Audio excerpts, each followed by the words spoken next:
söylerken, söylediğimde eşim bana dedi ki, keşke dedi bu hikayeyi anlatmasaydın, kötü etkilenebilirsin, insanlar diyebilir ki dedi, dükkana gelince, abi bize egzozdan mı düşüreceksin? Veya korkup, ya bu adam bize egzozdan düşürüp gelmeyebilirler dedi.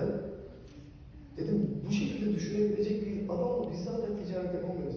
Ben bu konuyu anlatıyorum, insanlara aydınlatmaya çalışıyorum. Yani malınızın değerini bilin. Bir galeriye giderken, evet benim arabam bu para, sağlam bir şekilde ben bunu konuşacağım. Almak istediğim araba da bu. Onun da fiyatını ben biliyorum. Hani ne istiyorum, ne var karşıda? Bunun için gidin diyorum aslında ben o videoda. Ama egzozdan düşürdüm diye anlatıyorum. O da Bursa'da açık otopazarda yaşadığımız hikayeler yani. Abi şöyle.